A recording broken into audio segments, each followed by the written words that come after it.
Do you ever see those crazy abandoned buildings off the side of the road? Why were they built like this? Who would fund such a massive endeavor? To answer all of this and more, we must go back, way back, to the godfather of insane asylums, Dr. Thomas Story Kirkbride. This is Madeline Feierstein with Rooted in Place. Thomas Story Kirkbride was not just a kind doctor, he had a way with people. The success of his Pennsylvania Hospital for the Insane generated such immense support that he decided to construct similar asylums across the United States. His name would become synonymous with mental health care in the 19th century and carry over into the 20th. Thomas Story Kirkbride was born on July 31st, 1809 in Mooresville, Pennsylvania. He was a sickly child born into a Quaker family. When he was a young boy, Thomas witnessed physicians curing his own father of an unknown illness, and it gave him faith in medicine. He graduated from the University of Pennsylvania's medical school in 1828, studying under Nicholas Belleville, a French doctor who accompanied Casimir Pulaski in fighting with the Continental troops and treating the soldiers. Thomas married twice. His first wife,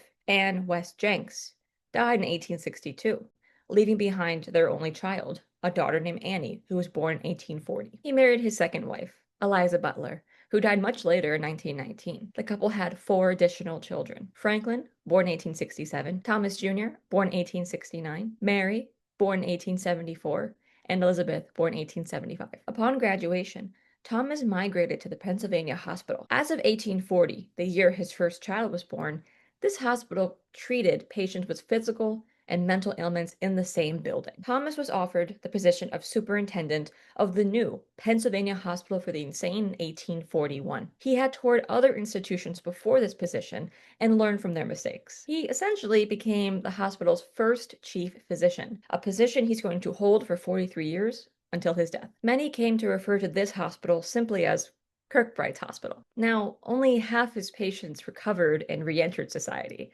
but for this time period, that was an amazing accomplishment. It was here that Thomas advocated for his moral treatment. This would win him international acclaim and fame. On October 16th, 1844, hospital superintendents from 13 asylums across the known United States met in Philadelphia to form the Association of Superintendents of American Institutions for the Insane. This will later form into our modern-day American Psychiatric Association. Kirkbride was brought to this conference to be a consultant on building newer, better insane asylums. In 1854, he published on the construction, organization, and general arrangements of hospitals for the insane, with some remarks on insanity. This publication became pretty much a Bible to physicians and carers in the world of 19th century medical treatment. Psychiatry was really in its infancy when Kirkbride came to be. Asylums back then, just as today, have a rather negative connotation. In today's world, they're often reduced to the building you broke into with your friends as a teenager or the haunted Halloween attraction that would always promise a ghost sighting, right? In Kirkbride's time,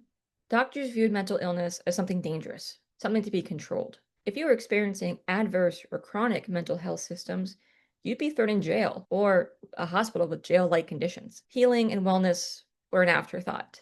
And of course, this is a generalization. Naturally, there were physicians and carers who were a bit rogue, who sought to really treat people and not just thinking about bettering society. In Kirkbride's time, it was not difficult to be admitted to an asylum. When Thomas founded these asylums, he, along with other physicians, viewed mental illness as hereditary and something that could be rooted out with the proper treatment. Many physicians believe that patients had damaged souls, but Thomas didn't see it that way. He understood that conditions could be alleviated just as quickly as they came on, and this is evidenced in how he built his building. Kirkbride revolutionized the design and construction of the American mental asylum. He saw hospitals as a place of structured activity, one where patients could grow emotionally. The large windows and spacious rooms would promote healing and comfort compared to the crowded and damp conditions of the jails and prisons. He was the first to advocate for a separation of patients based on gender. Kirkbride also believed in separating patients based on symptoms, especially on ability or how violent they could get. His plan was to help patients develop social skills,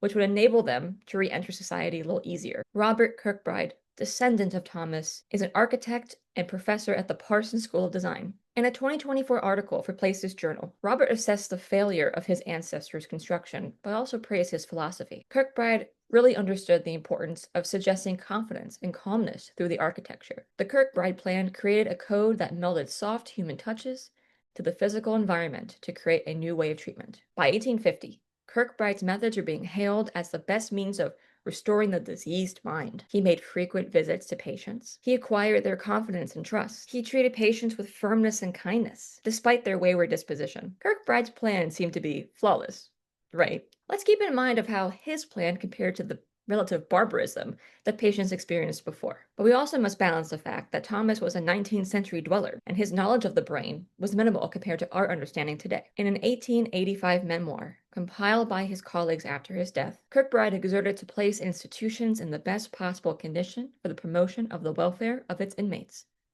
And that's how they were viewed.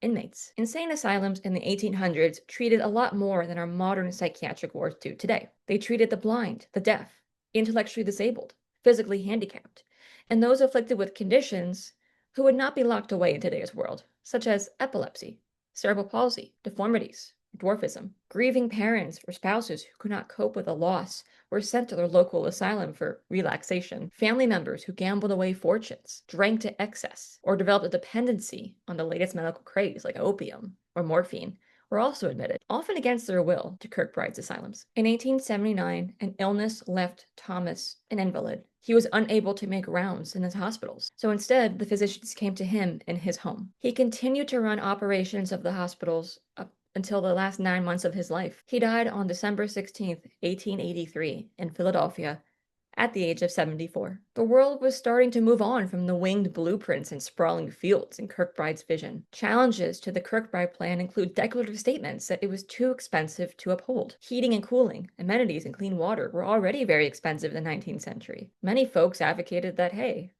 why do the insane get to benefit from this when most of society does not? They argued against tax dollars and private donations being funneled towards the care of the insane. The pavilion plan was previously used for military purposes. You can see a lot of these in the American Civil War era.